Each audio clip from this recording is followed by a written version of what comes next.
Tercer bloque, parte final de la A a la Z. Mañana medida de fuerza, convocatoria. Estamos con el secretario general de la CTA Río Negro, la CTA de los trabajadores. De los trabajadores. Hay que acordarse, está la autónoma y la de los trabajadores. Nuestro secretario general a nivel nacional, el compañero Wojaski. Exactamente. Así que bueno, Jorge Molina, bienvenido. Muchas gracias por el espacio. Bueno, una medida que tiene varios ejes de convocatoria, ¿no? Sí, una medida que además es continuidad del plan de lucha que venimos llevando las dos CTA y en muchos momentos además con la confluencia de otros sectores, como va a ocurrir mañana, donde los ejes son, bueno, primero que nada, contra el ajuste que se sigue aplicando, contra el Fondo Monetario Internacional, porque nosotros pensamos que justamente es uno de los ejes esenciales, porque las recomendaciones que se han hecho públicas del Gobierno Nacional implican muchísimo más ajustes, recorte de obra pública, rebajan las jubilaciones, intentar avanzar con la reforma laboral, o sea que también los ejes son contra la reforma laboral, contra la reforma previsional, por paritarias libres sin ningún tipo de techo. Recién escuchaba al gobernador cuando hablaba de la necesidad de la reapertura, esto es esencial.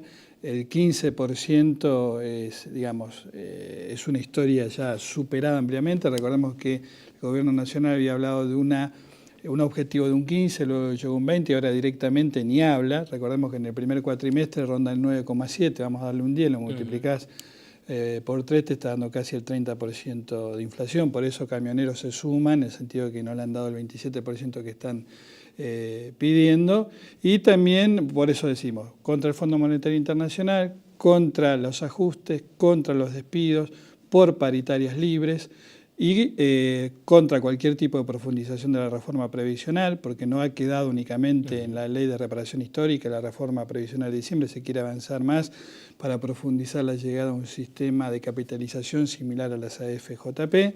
O sea, esos son los ejes de esta medida que se va a llevar adelante mañana. Y es una medida que tiene, al margen de los ejes temáticos y los ejes de convocatoria, expresiones colectivas importantes, ¿no? Sí, porque tanto a nivel nacional como lo que va a ocurrir mañana, remarco antes que no me olvide, mañana nosotros a las 14 horas estamos convocando a Nonelli Moreno, y donde tanto como a nivel nacional como a nivel local, además de las dos centrales, están las organizaciones sociales, la CCC, la CT, Barrios de Pie, y también otros sectores, el abuelazo, o sea, todos aquellos sectores que han sido afectados por la reforma previsional, pequeños y medianos empresarios, comerciantes, porque otro eje fundamental que me está olvidando también es contra el tarifazo, contra el veto presidencial, que no afecta únicamente a los hogares en particular. Vemos a diario informes de muchísimas empresas que cierran o están a punto de cerrar porque no pueden pagar las tarifas de luz, la tarifa de gas. O sea que, como vos decías, es un abanico muy amplio de todos aquellos sectores que se ven directamente afectados por todas las políticas económicas que se están llevando de diciembre de 2015 hasta la fecha.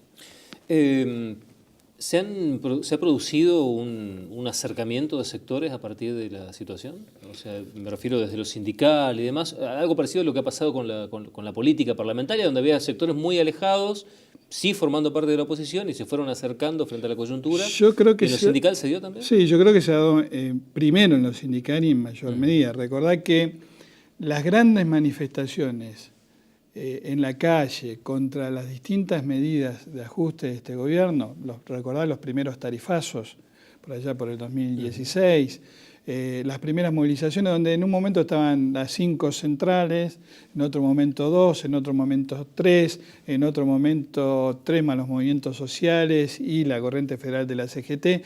Creo que se ha dado una articulación dentro del movimiento obrero muy importante, que a su vez creo que ha sido el motor de impulsar esta articulación entre los distintos sectores políticos de la oposición.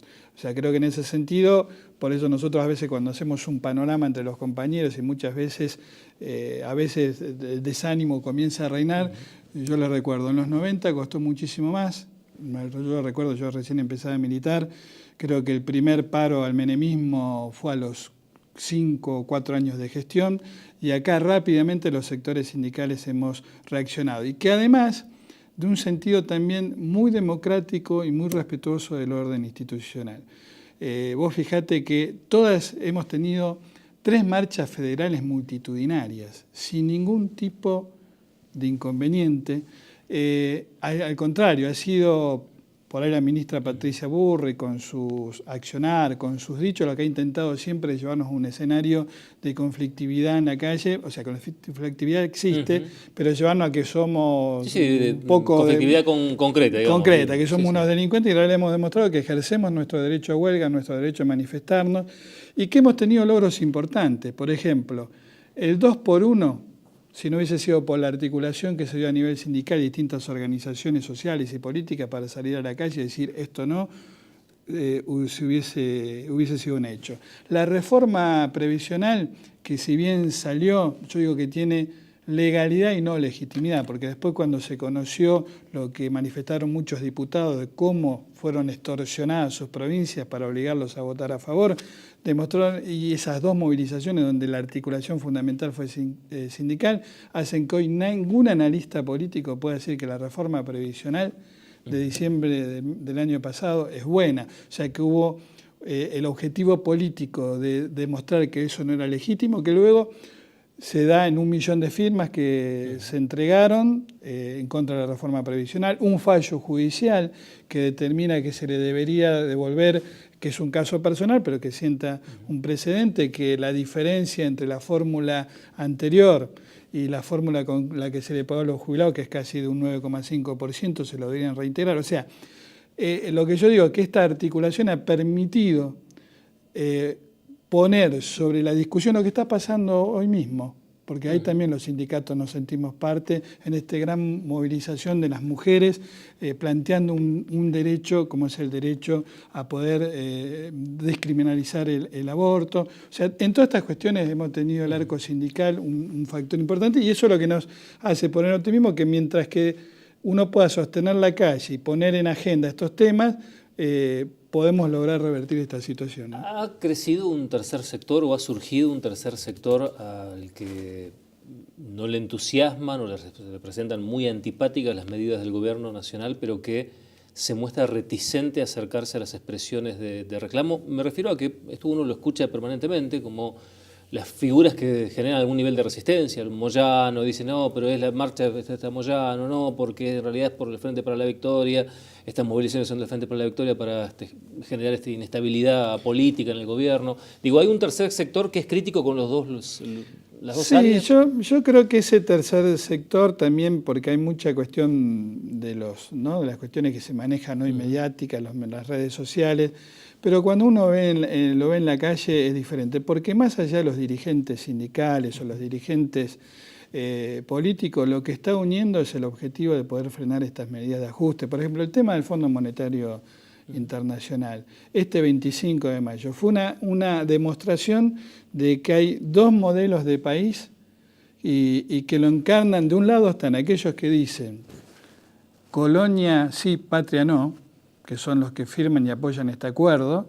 ¿Y por qué digo esto? Porque esto no es un empréstito nada más, no es prestar dinero. Todos sabemos que el Fondo Monetario Internacional además impone definiciones políticas que te hacen por consecuencia perder soberanía política. Y del otro lado, vos veías lo que ocurrió en el acto del 25 de mayo, un presidente casi en soledad, con una plaza de Mayo que además está armada para que no pueda concentrar nadie, en soledad, mientras que había un acto multitudinario, donde ahí no había banderías políticas, donde se juntaron todas y la patria está en peligro, le decimos no al Fondo Monetario Internacional, y que además se dio en todas las plazas del país. Yo creo que hay una gran unión por abajo, más allá de los cuestionamientos que puede haber un dirigente de un lado o del otro.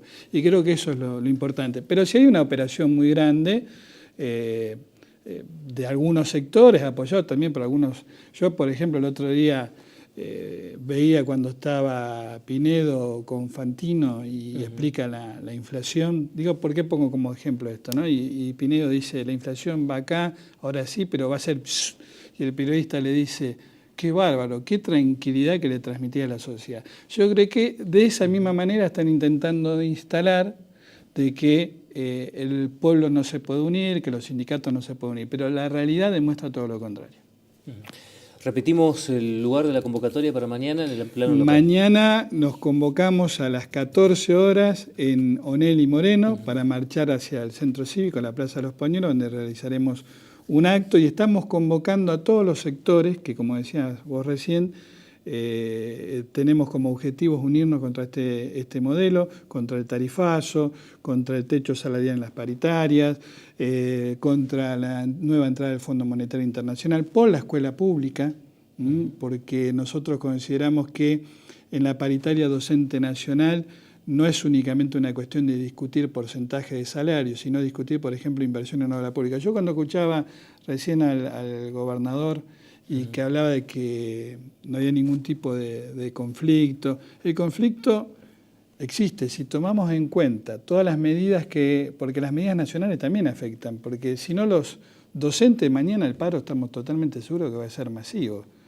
Los compañeros de ATE van a parar en forma masiva, los compañeros del SOYEM van a parar en forma masiva, los compañeros de Citrajur van a parar en forma masiva. Hay conflicto también en Río Negro. Lo que vos te preguntabas del endeudamiento. El endeudamiento por el Plan Castelo es preocupante. La diferencia en pesos que debía pagar por los intereses que este año que acaba de pagar entre el valor del dólar cuando tomó el empréstito y el valor del dólar actual es terrible.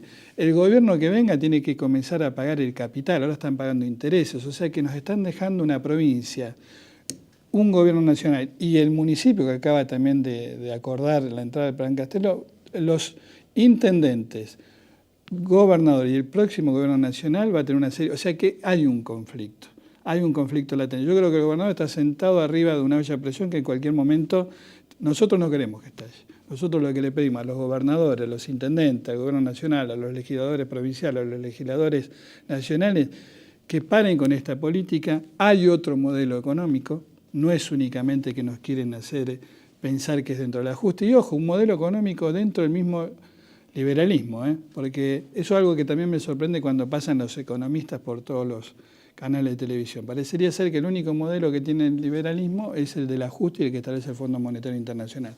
Lo que ellos llaman gobiernos populistas son nada más que gobiernos que lo que han hecho es aplicar dentro del modelo liberal que lo que se llama el keynesianismo, que es la manera donde Estados Unidos, cuando tuvo la crisis en 1939, salió de la crisis, que es dentro del mismo modelo liberal un Estado con mayor protagonismo, con mayor control del reparto de la riqueza, con más inversión en la pequeña y mediana empresa, con paritarias que están siempre por arriba de la inflación para generar consumo interno.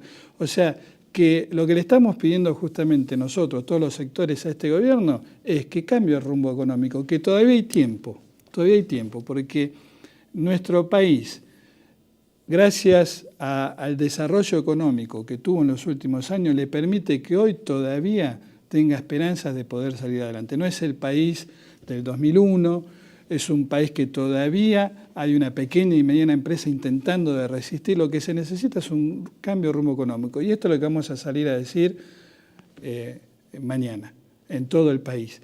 Y que seguramente se va a ir profundizando si el gobierno, por ejemplo, como está planteando, intenta ir por la reforma laboral, intenta profundizar la reforma previsional.